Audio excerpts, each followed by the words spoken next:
order our September 9th, 2025 Bryant Parks Committee meeting to order. And we'll do the roll call. Yeah. Martin? Here. Benning is absent. Moore? Here. Whittington is absent. Farmer is absent. He said he will be here shortly. Williams? Here.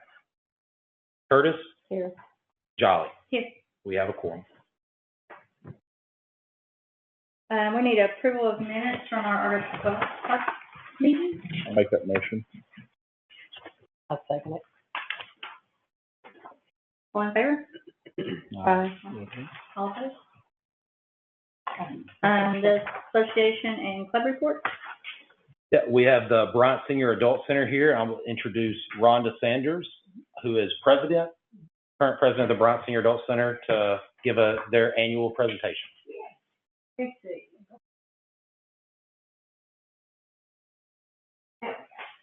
I'm going to keep this as brief as possible, but thank y'all. Glad to be here. Glad to tell you a little bit about what's going on in the Senior Adult Center. You go to the next slide.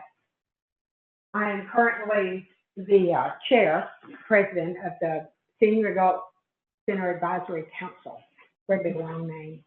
But anyway, we have an advisory council, and I'm that chairperson right now. But there's a lot of people that are involved with this. First, I want to recognize our new center coordinator who works for Caroline, Deborah Ray. She obviously knows Renee because she just retired from the Bryant school system, and just a perfect fit as Mary Vickers, who had been there how many years? Mary had been there, what, 20 years? How long had Mary been? 24. 24 years. So Mary decided, she hit 65 and said, peace out, I can retire. And she did, well-deserved retirement. And Deborah fell in everyone's lap and we were singing praises because it was going to be hard to replace what Mary had done for so many years. But Deborah has just been phenomenal, stepping in and leading the effort. Floyd Green, there is also a CareLink employee, and she's intricately involved with it. And she is the CareLink program administrator. Is that correct? Yes. Okay. So she handles, Deborah works for her, and she handles a lot of the programmatic things that go on. I could give you another whole litany of staff from CareLink, but these are the two that are the most involved with the Senior Adult Center. And then we have our center council, which I'm currently the chair, but Higginbotham is the treasurer. Reba Vines is the secretary. Then we have Betty Bias, Ron Fisher, Bob Gaston, RJ Hawk, Dale Johnson, and Bobby Wilkerson, who are on the council with us. Many of them have been attending there for a long time. Dale is our newest member to the council. He's actually in Malvern, correct? You're in Malvern? Or you just do the dances down there? I run the dance in Malvern. Okay. I live over here in Bobstaff. Okay. But he has been involved there in Malvern and doing things for them. He comes to our center. He's a great addition to our council. So we just have a great group work together. And we also have Anita Parsons. When CareLink, and I'll give you a little bit of that history here in just a minute. When CareLink took over the operation, they established a regional advisory council. Am I correct on that, Lauren? Anita is our representative on that from all of Saline County. And she's a perfect representative because she's active in both Saline County, the Benton Senior Center, and the Bryant Senior Center. So she attends our meetings and gives lots of feedback. So that's the people side of it. I wanted to make sure that everybody introduced and all that good stuff. We'll go to the next slide. The way we work is truly unique. I think as CareLink came in, they're like, we haven't worked this way before with anyone. Most of the time, it is truly just a contract with a city or someone and the operating entity. Bryant has established a council as a 501c3 nonprofit many years ago. And that council meets. They are boots on the ground. That is who the city gives the dollars to help and assist of the senior center. And then you have your operating entity, which used to be CADC. And since CADC, CareLink stepped up and said, we will do the operating side of it, as well as they've always managed the federal funds. They've always flowed through CareLink, but they had this in between CADC group that operated. And the staff at the center used to be CADC staff. They're now CareLink staff. Deborah is. We have really, really, really enjoyed working with them. CADC was gracious. They've worked with us for many years, but we have enjoyed the interaction that we have with CareLink. CareLink comes to our board meetings. They're giving us lots of good financial information, because one of the things as CADC stepped aside and CareLink took over was, what can we afford to do? How much does everything cost? So there's been a big learning curve for the last, is it year? Has it been a year? Okay, I was going to say, it's almost been a year since that change occurred for us to really find out how are things going to operate? Can we afford to do what we do? There weren't a lot of services cut, but there were services that were put on hold when the change came. The operating model changed somewhat, and Deborah and Lori can talk a little bit more to that, but we've been very pleased that we didn't have to slash and cut like we were afraid with the descent to the services there at the center. So CareLink has been just a phenomenal partner. We really enjoyed working with them. Been much more transparent and engaged since they stepped in. We appreciate them. And then the third leg of the stool here is you guys. The Parks Department, the City of Bryant, provides a contract that goes to helping the senior center function. It really is a critical part of this community. Deborah's going to share more numbers with you about the activities, but I just think you need to understand that people come from all over to go to our senior center. It's clean, it's well managed, the staff is engaging, the activities are fun, and you just have, it's truly amazing the number of people that come and get, they get meals, that may be the only meal they have during that day, because a lot of them are elderly. They either can't cook at home, they don't have the financial means to do it, and because of the federal funding that we get can provide meals. Okay, we still do Meals on Wheels, or home delivery is really what it is, home delivered meals. It is all done out of the Northwood, they can manage there, where we used to do it directly out of here and volunteers delivered. That model has changed some so that they could take advantage of the efficiency of the scope of what they did. So we didn't have to cut anyone, but we haven't been able to add anyone. Am I correct on that? I keep looking back at Lori and Deborah to make sure I'm not spouting nonsense here. Anyway, so it really is a community-driven center point for folks who may not have other opportunities to meet people, to do things, to have that friendship, to have that connectedness, to get out of the house, to get a little exercise. When they dance, boy, they exercise, let me tell you. Now, but there's all kinds of activities, and Deborah's going to get to tell you about that. So it really is a three-pronged stool that is different. So let's go to the next slide.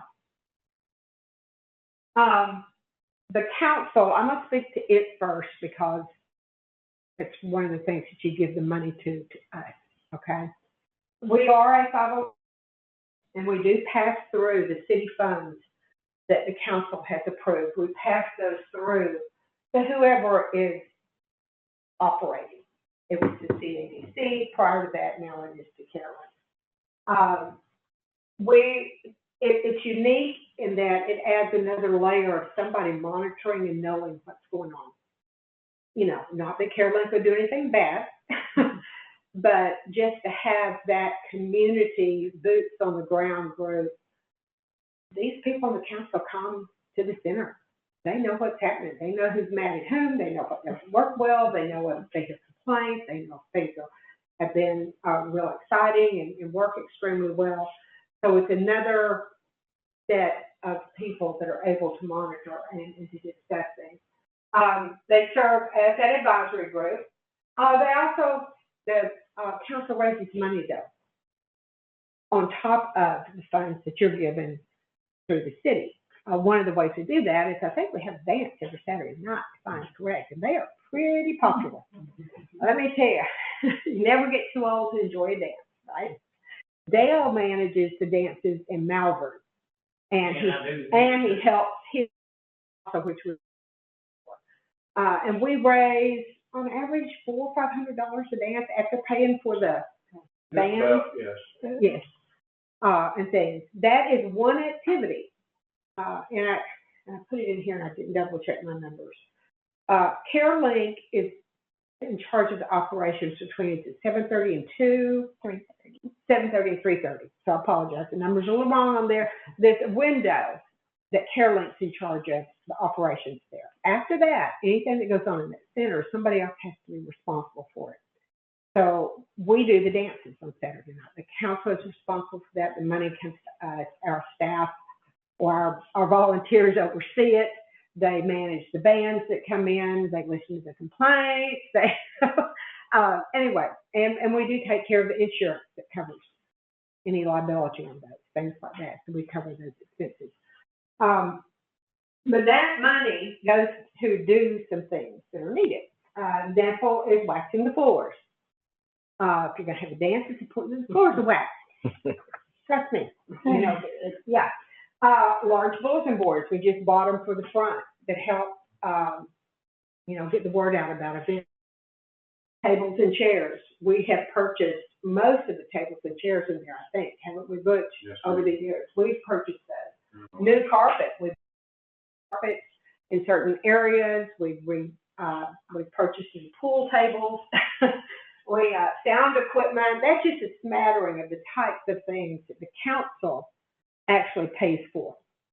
And what that does then is that frees up the dollars they have that they get in for socialization or for food that doesn't have to go to those things. It can go to the feeding initiatives and the other things that they have.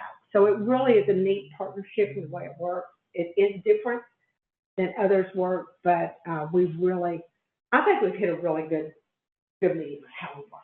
Okay, next one. We have two more.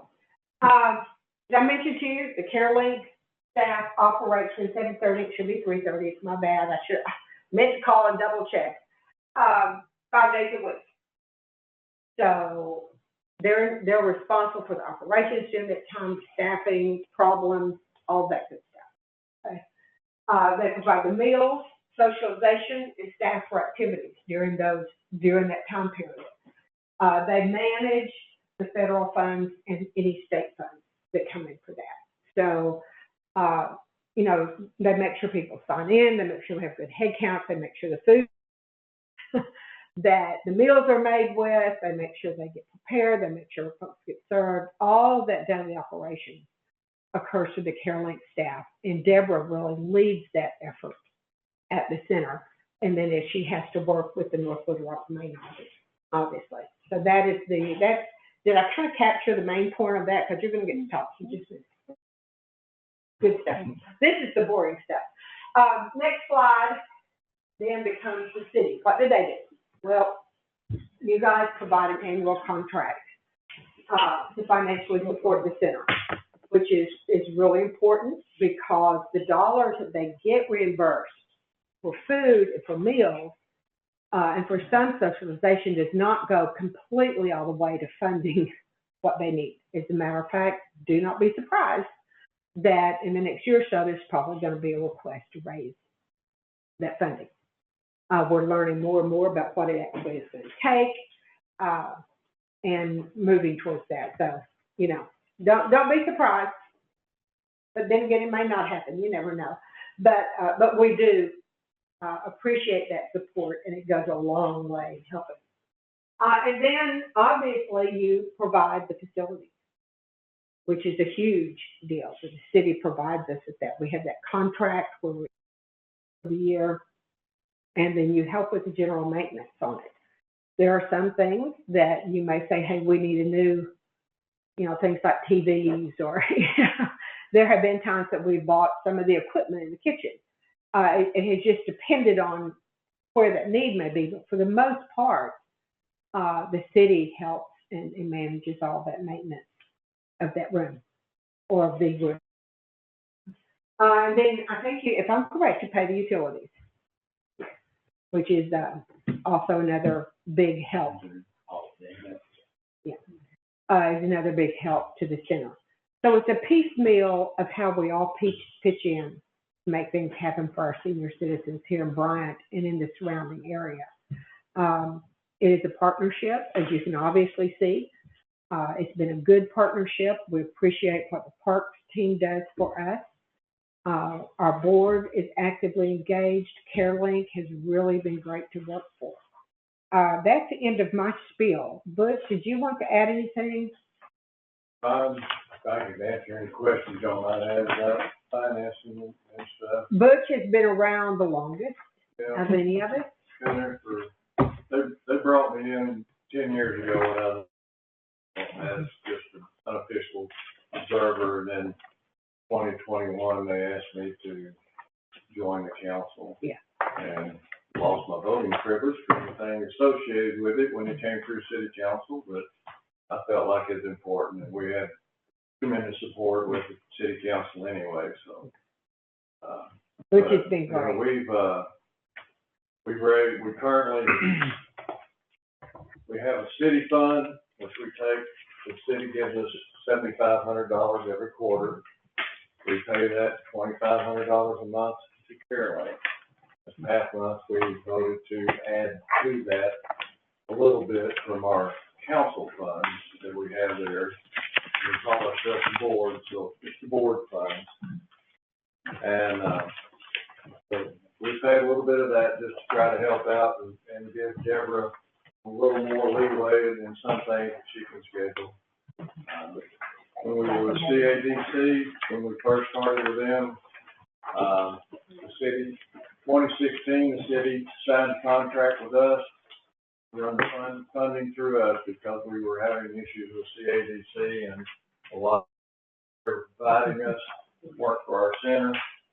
And, so they're losing money everywhere. And since we were closest to profitable, they packed things on us. So we started paying it ourselves and going through those invoices. And $7,500 every quarter, but CareLink was hitting us for $9,000-$10,000 every quarter. And as long as I found the invoices correct, we were paying it. So we went from $35,000 in 2022 down to we currently have $6,000 left in that account. The money that the city's given us for CareLink is zero. So we're peeling into that CADC money a little bit. We gave them $5,000 of it previously, and you know, like I say, we just add to it a little bit as we roll along. But the city money is designated correctly for that. That's why we have a separate account for it. CareLink asked us for it. They've got a justification for it. City says yes. Votes for it. We'll pay them. And that's how we operate. Our board funds, which we currently have about $44,000 built up. We $6,000 back in 2021 at all these fundraisers, but mostly we've earned it through having those dances on Saturday night. That's what's brought us the money, and it helps us cover a lot of expenses that take place at the center that they necessarily couldn't cover, and we don't expect the parks to cover. When we come into a repair or something needs done, we'll ask Parks first. We use the city contractors for anything we do. And so we call them, we know who they are. He's like, we can do it, we can't do it. We just call them and take it from there. And then we pay that invoice ourselves. So we've added all new lighting in the senior center. We've added fans, we've added sound equipment. boards. I mean, she's gone over all the things that we've done with that money. But it's really been, we're 100% volunteers. Nobody gets paid anything for everything we do in there. And I mean, we have volunteers at hundreds of hours. And we just, it's a labor of love. Because as Rhonda said, there's so many people that come in there that have lost a loved one. They don't have anything. And we keep the bills here in the city, water bills and utility bills go up, cost of living goes up, and yet what little pension they might be drawing, just doesn't cover it. And so it's tough on them. And like Ron said, that is the only meal. A lot of those people that come there, that's all they get. And so we have a lot of different organizations that come in and bring food and different things to kind of help a little bit. We'll have chips and donuts and when we have a meeting in the center, we had a real estate class that I taught just a few weeks ago, and we had a bunch of sandwiches left over. And before I could get all of them into the table to give them away, they were gone. So, I mean, and those things they're allowed to take home with them. Anything that's served there at the center, they can't, just because of federal laws and regulations. So that's why we try to bring things in to help them out a little bit. But that's pretty much it. I mean, we've built up a pretty good fund.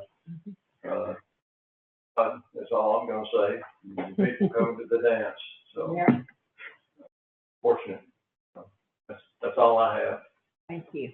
Yes, ma'am.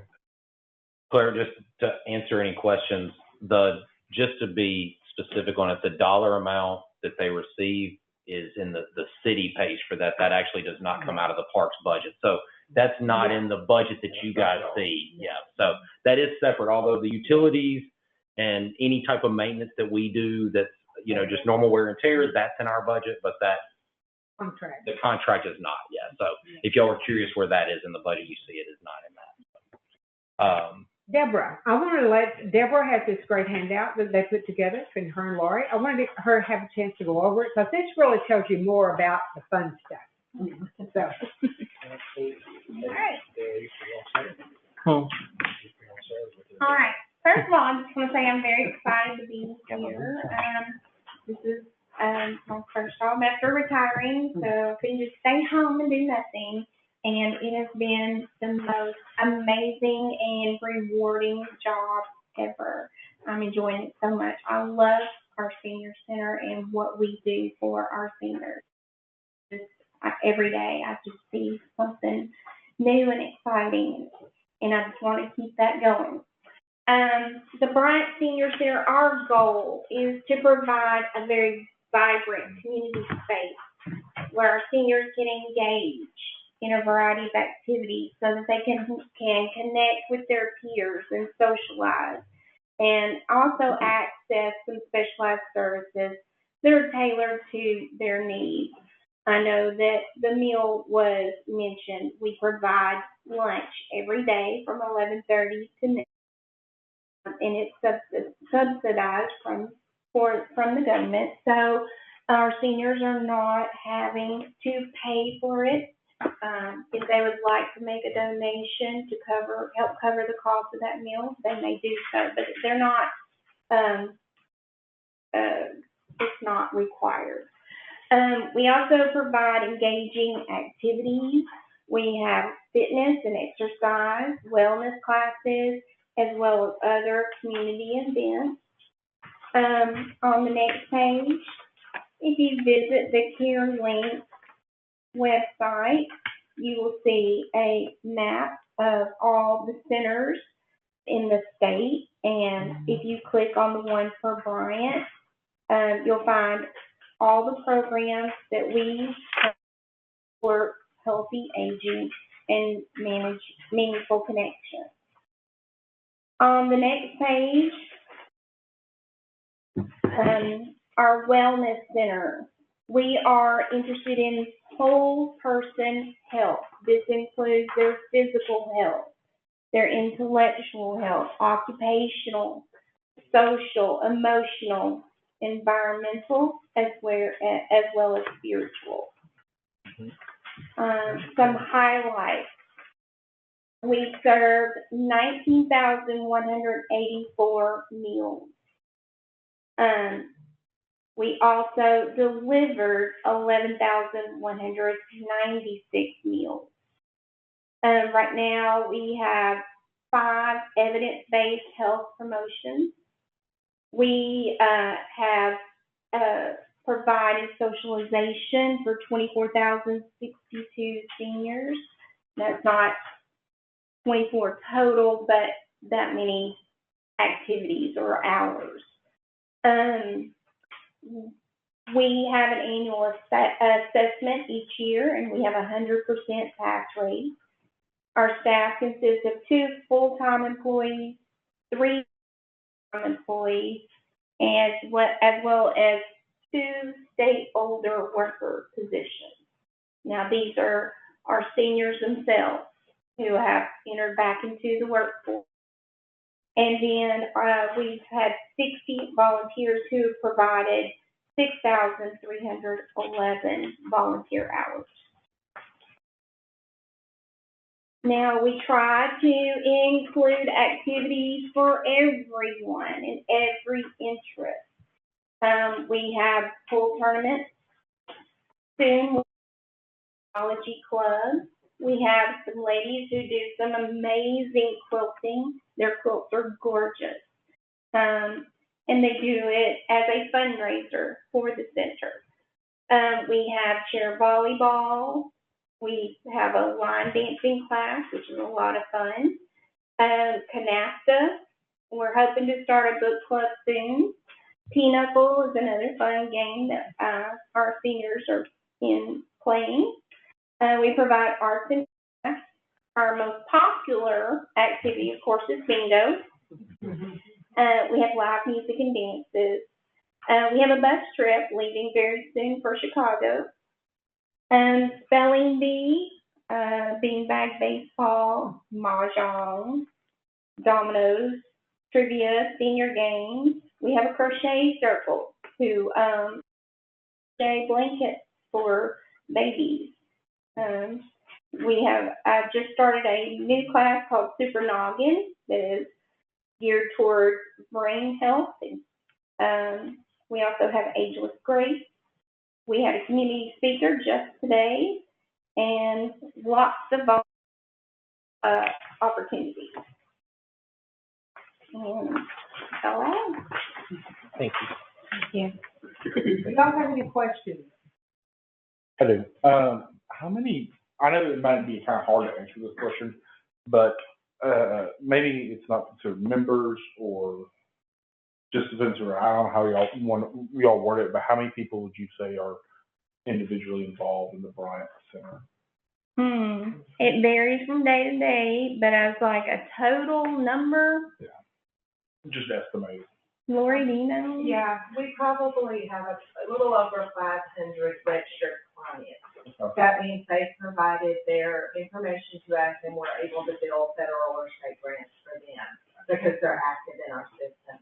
We deactivate someone if they have not visited in the last year. So there are over 500 active clients right now for the Bryant Center.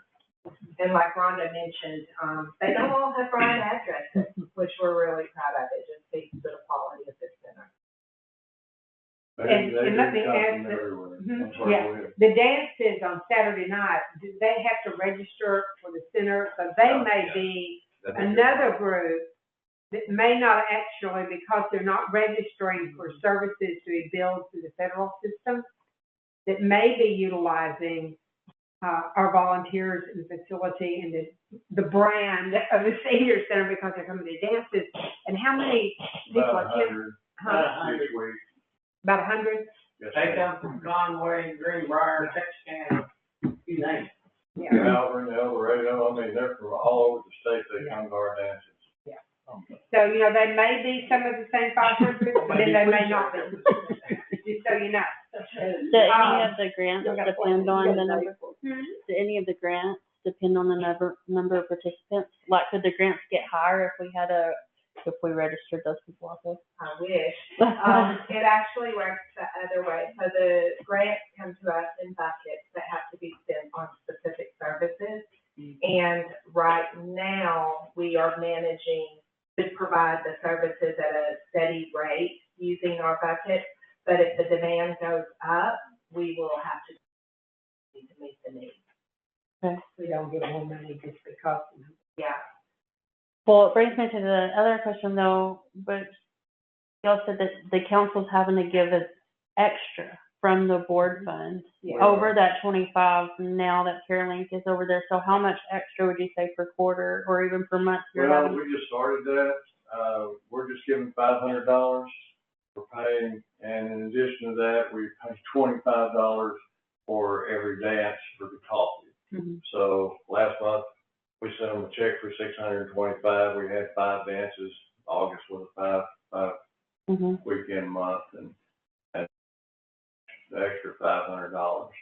It just kind of goes into a general pool for Deborah to use as she sees where she needs it. Mhm. Because there's all kinds of things coming up, people with needs, and I mean, she can answer that better than I can, but we decided to do that. We gave them $5,000 just a few months ago out of our old city money, just as faith, Mhm. good faith, because the needs are there. Mhm. I know from our CADC experience that we barely break even, and that's all we've ever done is barely break even, and some months we're way behind, and just because of the things that get spent, and we know that they have needs for that. I mean, they like to go travel and do the beanbag baseball, and Chicago trips come. Need help with that. They want to go. Getting the money's not always easy for us older folks. So. And just so you know, and once again, correct me, Lori, Deborah, the money that comes through is allocated through the state. And it's been allocated X amount to Saline County. So that's why it's not just like school lunch. If you serve more meals, you get more reimbursement. That's not the way this one works. Am I correct, Lori? Yes, it's a funding formula, so the federal dollars come down and are distributed to the AAA, the Area Agency on Aging, and from there, they're distributed out to the communities. Each county is allocated based on the number of seniors in their county over the age of 60. And the Bryant Center, we then divide that down population base, your zip code, and we split it between the Benton and Bryant Center, the allocation that comes from the county. And all of that pays for the food, all of that stuff. So, not to burden you with all of that detail, but since you asked, it is not a type of a funded program where everyone is guaranteed to have some money given for them because they come to the services, like some government programs are. We've had a lot of people come there. It's just the cool part of this thing. We have a lot of people come there that lost a loved one a year or two ago, didn't do anything, and finally decided to step out a little bit and become the senior center. They wind up meeting somebody new, and because they don't always get married because you know how the federal government works on their Social Security funds. Yeah. A lot of them become partners in life. Marriage is in the eyes of the Lord, not in the eyes of the government. Thank you very much. I'm a firm believer. I have married, I've got to perform for marriages over there, and I'm just glad that we get together, and then of course they pass away and we've had funerals too. That's part of it. I mean, they really, that center fills something that's really needed, especially in summer. A lot of them can't afford to run the air conditioner at their house, man. You'll find a bunch of them just packing in there and just be cool. Thank you, Keith. It's a neat place. If you ever get a chance to swing by, come by, they'll talk your ear off. I'd love to see people and talk to you. The board, the county relationship with CareLink, and with the city has just been phenomenal. I think I really feel like our center is doing so well because we have this three-part partnership. To engage the seniors actually in the provision and idea making of what goes on there. The commitment from the city is phenomenal. Not every center has that. And then the way CareLink has stepped in and really worked with us has just been a great partnership. So, CareLink is very adept and very well versed in what they do. They're professionals at it, and it's much appreciated. City's built up from what they give us over the years. We're up to $30,000 each year now. And, we started out with a whole lot less way back in the day. But that's love. We've been really blessed for that because a lot of the places where you see that she's got the little flag that's got centers, they don't get any money from the city. They're on their own. A lot of lost a lot of money over the years. And, but the government still provided the services to them, even though they were in the red. Once the ADC quit, I think CareLink was there, so. Any of y'all can come dance. You'll keep coming. Well, dance your legs off. We got some Here we go. big bands in Arkansas.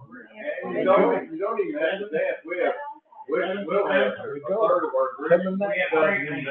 Yeah, it's time to socialize and listen to music. Anything else to add? Any questions or? Any other questions? Any other questions for them? Lori, Deborah, Thank you. Thank you for sharing that. Yeah, that was informative. Yeah. He and Jim. It's not, no, it is a little confusing at times. We do apologize. I don't know if y'all mentioned already, but apologize for the parking. I know, did you already mention it? No, I haven't. Yeah, I'm sorry. I'm sorry. My report. Getting ahead. Yeah. What I've been talking, we've talked. Just say, Way to go. we're gonna work it out. We have faith. Oh, we were talking We'll about work it cities. out. I figured y'all already. We understand the need. It's come a long way. We used to have 4 handicap parking spots out there when they first opened up, and now we've got at least the whole front row in front of the senior center now. For that, and like Keith has learned, about noon, 12:30, by 1 o'clock, our folks are gone. Yeah. And so that's spaces, so, they could have a time thing up there Yeah. on when those spaces could become available to others. But it's just challenging, all the doors are right there, and even the folks that are coming to the pool, there's no entrance over here, so they're going around, to check in and get into the pool, so. And I will tell you, there's been, I think, 3 suggestions. One is, handicap parking during the hours of like 11:30 to 1. Signs that can be put out, says this is handicap now, and then removed when that time's over with. That's been one suggestion, a timing. Another suggestion has been, to get the pool people an entrance on this side for the pool people. Of course, that could be a staffing issue because then you have staffing entrance. The other one that we talked about, that we all kind of like, they're looking at, is if we could get a golf cart donated. On our wish list. It's on our wish list. The golf cart donated, then someone can go pick them up wherever they have to park and give them shuttles back and forth to their cars. That was a big one that was like, oh, that would be great. We just got to get the golf cart donated. Because that would then eliminate a lot of it. If someone had to park way off over here or even on the other side, someone, could run that shuttle during that time and take. Get some senior volunteers to run that golf cart. Yeah. You didn't have to mention that. Well, I know. No, but those were 3, I will tell you, that's 3 of the solutions, Keith, that we have talked about. Yeah. Probably find the golf cart. He working on it. I know he is. I'll address, I'll wait and address some of that in my report, because I do have that on there to talk about. But I wasn't gonna, go all out there on it. No. I bring suggestions, right? Bring possible solutions. There you go. There you go.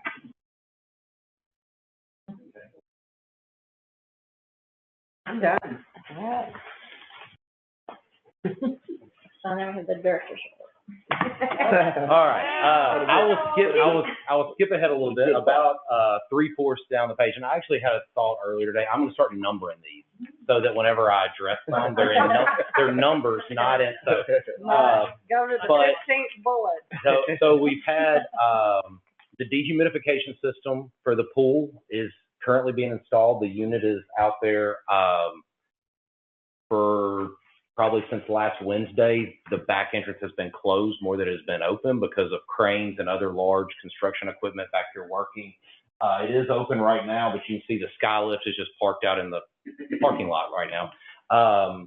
So we should have that completed in the next couple of, the large equipment to take that much longer. I mean, they're getting the ductwork finished right now, but I'm sure that Deborah and her staff has heard from plenty of people in the last week or so as no either. Like, we got here today and I had my staff was trapped behind the center because they had a crane on this end and they were installing the fencing on the end by the BYA. And so I got a call from my staff that they couldn't get out. And so, and we did not realize that they were going to be there today. So, you know, through this time, it's just kind of figuring out when they're here to be and whether they're working with heavy equipment or not. Once that is completed, the fencing and gate will be installed that we've out. I have been in communication with Rhonda and Butch and Deborah and their staff throughout this, because I know that there are going to be some challenges with that. I have already heard from a few of our patrons that are frustrated about that. And so I can say, as far as the handicap parking goes, which they understand, we have that front row that on weekdays from in the mornings it's not enough. We need more handicap. But then after that time, if you're here for a basketball tournament on Saturday and people are parking on the other side, because it's just, we have so much, the change in our clientele. The challenge with the signage for certain times, going and putting it out, taking it up. As far as and Matt, I was out of town, but Matt did go to the last board meeting and bring those suggestions back to me. We have opened a second entrance on Monday through Friday in the mornings for the pool, so that we do have an entrance for people to be able to come in here. It's just kind of a temporary one with an iPad, which we're communicating out to some of our people that are regulars in the mornings. I sent out an email just today, actually, asking any of our members, it was to anyone that uses the facility, if they are physically able to just take into account that, you know, some people may not think about the fact that, like, if I pulled in here, I wouldn't think about the fact that, oh, I'm just finding a spot. So just to think about that, if you're physically able and able to walk further, consider parking down by the BYA. They don't drive. So the BYA parking lot stays empty for most of the time, and they're closed at that time. So consider parking down there or parking over here. I actually have received a few people that were not happy that I asked them to do that, but I received more people that were like, oh, I never thought about that. Thanks for sending that out. Yes, I come to the center to walk the track anyway, so I will walk further in the parking lot. So hopefully just making people aware of that will help that as well.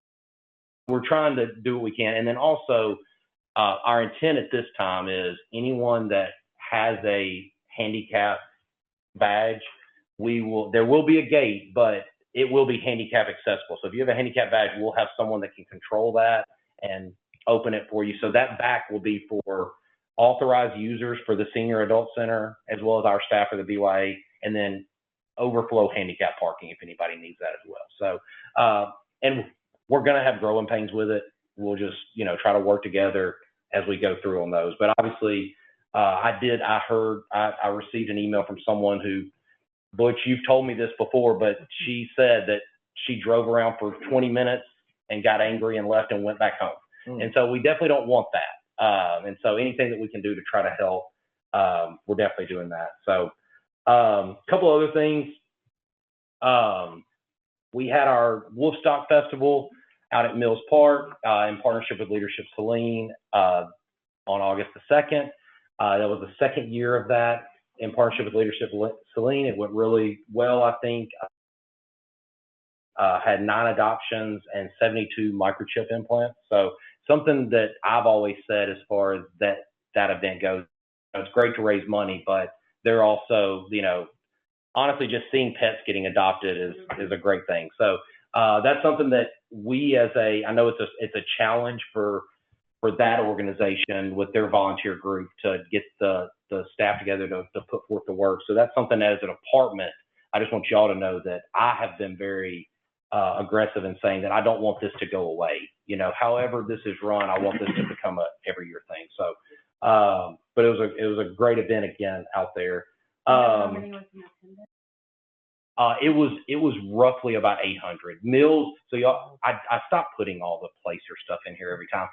I still have the numbers. I think I'm going to use it more in like big picture things rather than for each individual event. It just got really redundant, like putting in there over and over again that there were 3,000 at this tournament and 2,500 at this tournament. But Mills is a little bit more challenging because Bishop has so much traffic daily that they do I get a daily report on it. Mills is a little bit harder, so I had to run that report compared to like the other Saturdays around it, and basically compared to like, okay, what was here on this one? So, so it looked like it was roughly 800 people that attended, and so the tennis and pickleball courts opened during that time, so obviously they were packed, but I would assume they're there every Saturday. So I did not count normally be at Mills Park on a Saturday. So. I've never heard of that idea. We'll stop. Right. Yeah. So we'll, yeah. So it was here last year. It was Leadership Celine's that was their like class event, but it went so well that it was decided to keep that on and make that an every year thing. So the 5,500 is more. That is not our money. No. Yeah. That was raised and adopted. Yeah. It's something else. So actually there was twice. So that was the amount where I only put in the amount that went to the Humane Society. So Leadership Celine keeps half of it for their organization to continue to operate. I think, but I do know for sure that they gave $5,500 to the Humane Society. So that's that money goes to the Saline County Humane Society, but also it's a partnership. Bryan Animal Shelters out there, Benton Animal Shelters out there. There was another nonprofit. There was another nonprofit rescue group. Local groups out there working together doing donations. So we did have our Kristen and Compassion that you had here last month. They performed a first aid CPR AED class for all of our non-first responder employees. So 3 of us here count as that. So that's non-lifeguards, our other staff that just so if we're around and something happens, we are prepared for those things as well. So it's a blessing for us to have them on staff that we can just, set up a time during the day when they're here to certify us and get us trained. So we keep all of our full-time staff, guys that run a weed eater or mower, everybody full-time, we keep certified in this. And we try to do our part-timers they're a little bit more of a revolving door, but as frequently as we can, we try to do the part-timers as well. So let's see, anything else I have? Oh, I just want to say we are starting this year adult and women's basketball league. We've had a very successful adult men's league for a year. It is currently, we have postponed it because we have 2 teams. We're trying to get a couple more teams. We don't want it to not make the first time. So we're trying to, so if you know anybody that wants to get a women's basketball team together, we're really trying to get this league off the ground. Not of updates. As far as the Mills Alcoa Connector Trail, the design is done. We are currently in negotiations on a piece of right-of-way where it crosses Mills Park Road there with a homeowner. So that's where we are right now. Once those negotiations are completely lined out, then we will be able to bid it out and hopefully get construction started as soon as possible on that. I know it's been a long time, but just a reminder, that was a grant that is 80% funded. So, and then once that's done, we will also be overlaying the all the trails all the paved trails at Mills Park. So that was a second grant that we got to add to that. That is 80% funded as well. So the Mills pool cover is in. We're just setting up a time with the installer to come out and install it. The pool's only been closed a couple of weeks right now anyway, but we do have it. So yes, we do have it in. Yeah. Well, we'll see that when they come and install it. Yeah. I'm sure Yeah. it fits, Yeah. I'm sure it Yeah. fits. So, no, it's a new company. Yeah, it's a different company. That took better measurement. Yes. Yeah. We hope. we hope so. Yes. Yes, we voided that contract with last year's company, so it's a new company. Yeah. And I want to introduce Cassie. Cassie, some of you that have been with us a while will remember, but she's our community engagement and outreach coordinator, and she's got a couple of events coming up that I wanted her to just let you guys know about as well. So We have a partnership with the Saline County Library. They host movies in the park for us. We provide them space and whatever else they need. They have movies in the park coming up at Mills Park on September 20th when it gets dark. And they are going to be showing Ratatouille.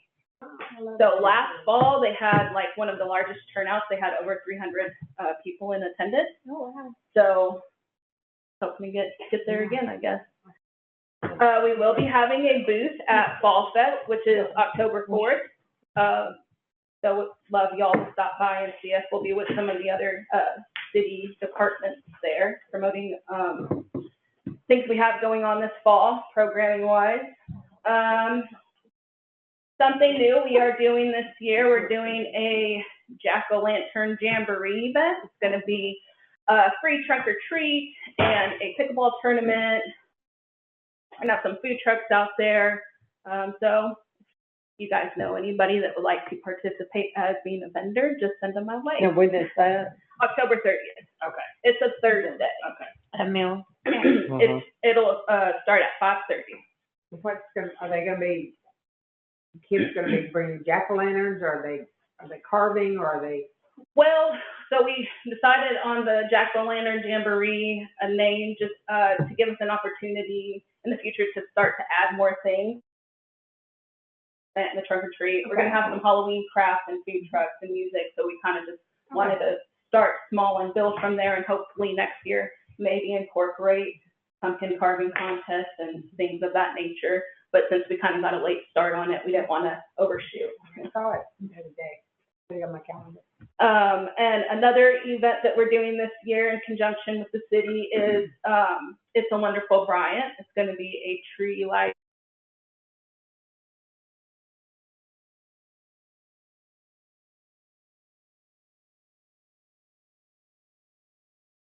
The 4th. Yeah, the 4th. That's the Thursday. Same day at the town hall? December 4th. December 4th. December, okay. Sorry. Yeah. And so that is something we're looking forward to doing, since that's something new. Pretty out there. Yeah, Is this at the chamber? This is what we're doing? this is not. This is Okay. something that we're just doing ourselves over at Mills Park. So we're going to have the tree lighting and trail lighting ceremony that'll stay up throughout the month of December. The trail lighting, we're looking for sponsors to sponsor small and large displays that we're going to try to expand kind of between the two entrances, that part of the trail, because that's where we have electricity. Good call. So businesses that would like to sponsor that, I think the large display is $500, small display is $350, and we will go out there, decorate, provide the displays, and they will have signage at each display. So we're looking forward to that. Santa will also be in attendance that night to take pictures after the lighting ceremony. Yeah, and just to confirm on that, we did check with the chamber to make sure this wouldn't conflict with anything they were wanting to do. So we're not going to be trying to compete or do any kind of the same things there, but this did somewhat build off of kind of what started there. Yeah. So get the trail at Mills Park where we can like actually just have a lit through the season, walkable Christmas light trail there. So Absolutely, almost That'd on be a cool. overhead there. doesn't it? You start laying a little bit more electricity every so often. Yeah, that's right. Yeah, we just keep, if we get the donations of lights, we'll figure out a way to get electricity along there. So, is that everything, Kathy? That is. Okay. Thank you. Any questions or anything for me? Yes, sir. You may have mentioned it in a previous meeting. Did we ever hear anything back on the grant on the parking lot lights, the sidewalk lights? No, we're still waiting. Yeah. So we had hoped to hear something by the end of August, just so the Bishop Park parking lot, security lights, as well as the lights for the field lighting at Alcoa Park. We are still waiting to hear on those. I did hear that they had a record number of applications for those grants this year, and so they're expecting to take a little bit longer on that. So I think we have great projects though that we submitted. So I'm still hopeful, but yes, we're still waiting. But you were correct. We originally were told we would hear by the end of August, and we haven't yet. Got gym space for you women. Yes. This time of year, we're okay on gym space. Yes. Yeah, see if you can find some for us. Yeah. Do we have any public comments? We do have some. All right, so I have to stand here and make a little speech. My name is Lisa. I'm a resident here of Bryant. Thank you for letting me come and join the public meeting. I've never been to one of these before, and so this is really cool to see. This is a real thing. I've really learned about so many things that we're totally going to be at. Now, Tara, I know exactly all the things you've been telling me about for the last year. Anyway, I have a really cool idea, I think. I'd like to propose that we add more shade structures to our playground the playground structures at Mills Park. With the removal of the trees over the last few years, all of the shade around the actual playground structures is gone. The only intentionally shaded areas right now are the picnic tables over by the restrooms and an island in the middle of the park where you can kind of see all around. I'll take my chair out there and just sit under that shade. A couple of weeks ago, I met a new friend who got to sit beside me, and they had a medical condition and they couldn't be in the sun for that long. And we're crawling and jumping all over the castle. That kid sat under the shade with me in that home. So it was just really sad, and we all realized that the shade just isn't for comfort. For these people with medical disabilities and different things, this is a make or break thing for them. And until you see that little kid not play, you really don't think about it. Anyways, I was thinking that we already have several examples in the community. The one over here at the Boys and Girls Club is totally covered. The whole major thing is covered. And then the one at Raymore Road also has kind of the same setup. So I think that if we could have our Mills Park, which is supposed to be our totally accessible park, if we could have shaded areas on that, that would really, truly make that park inclusive. And I think that's to show up in Bryant and you see an inclusive park like that, it really sets the impact that we're not just a community that talks. We've already built it into our infrastructure. So I think it's something we should really think about. Thank you very much. Thank you. Anyone else? Old business. New business. I just have a couple of things. I've introduced these last month to you just so you'd be aware they were coming. On October 14th, which is our meeting for next month. That is our scheduled date for our Parks Committee meeting. That is also the scheduled City Council budget workshop, which will include the parks budget in that. So normally we attend that together. It's not always on the same day. This time it was scheduled on the same day. What I'm asking is that we suspend our bylaws for this meeting to host our Parks Committee meeting over at City Council. There in the municipal complex after that workshop is over. So the way that will work is I would love for y'all to attend the workshop ahead of time if you're able, but, I believe through that meeting, council will either be at the round table in the middle or either behind their areas. But then afterwards, you know, they'll clear out. If they want to stay for our meeting, they can, but we'll take the table there in the middle. I would say that right now it's only scheduled from 5:30 to 6. My guess is that workshop will take longer than 30 minutes.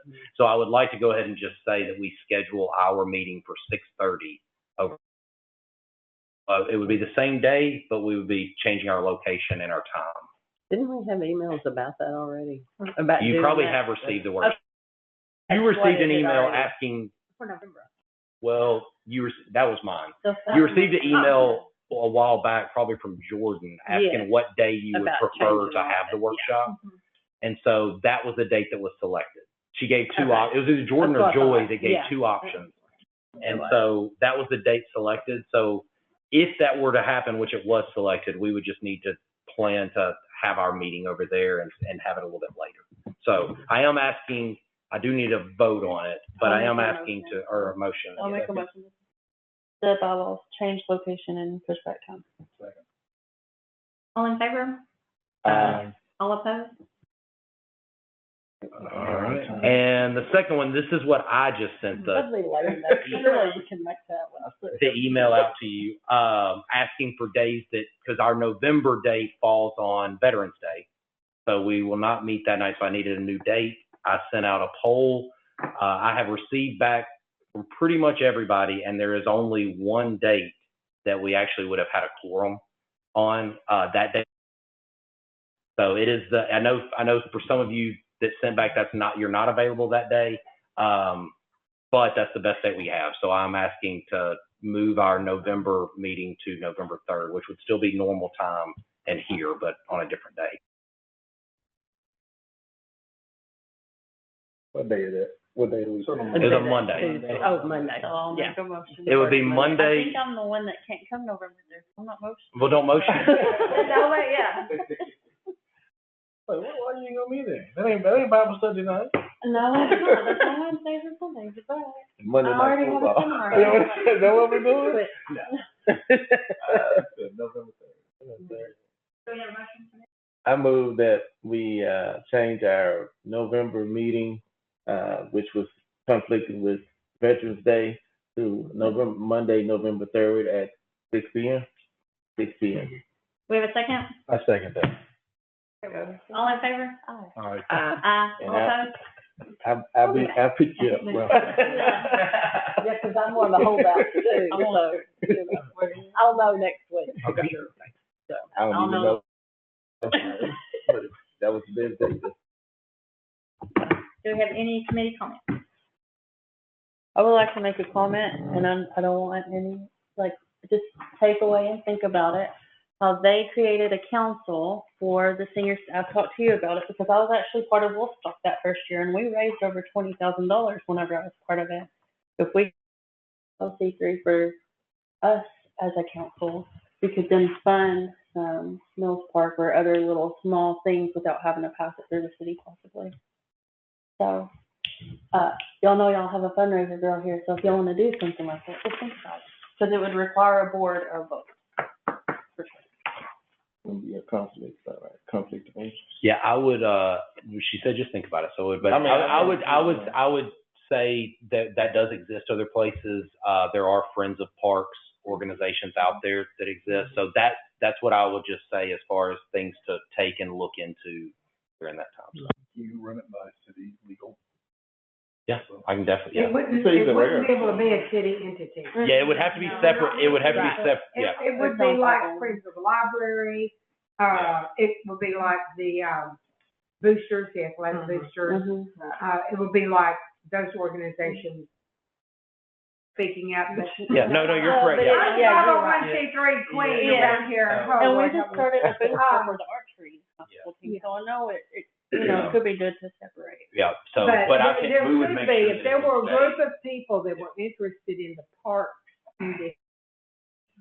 and wanted to have a park council and get their 501c3, they can do that. It would not be something that the city would necessarily be and it would sit outside of this. I was Oh, going yeah. to say, it would have to Totally be. outside of this group.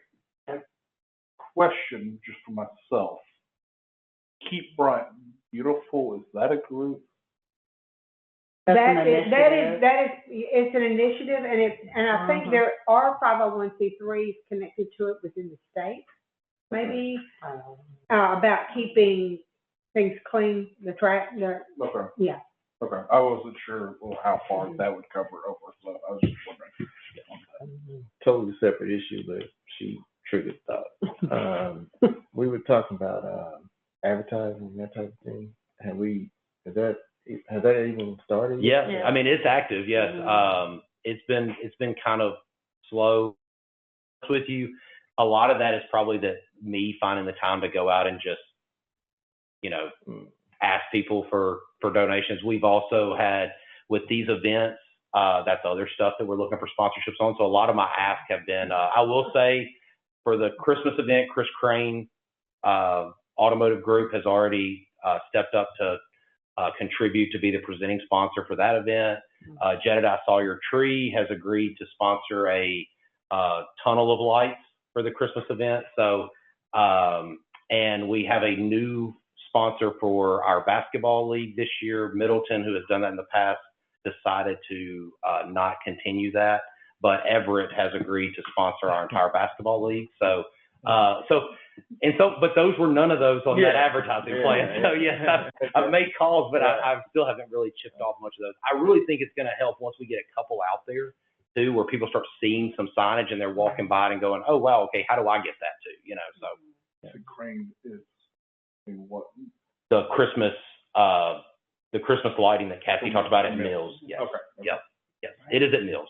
That's, And what Yeah, about our can't new be park both. space? This is total just. Yeah, everybody's- Our new park space finally passed, right? Yes. Are Yes. we? We are maintaining that property currently. Already, okay. Is there gonna be a bench or has that been? This time there is no plan or funding for anything there. But yes, I know that the family has ideas for what they want there. So I don't think we're going to go in and start doing anything until everyone is on the same page as far as the plan for that. But yes, that is our property and we are currently mowing it.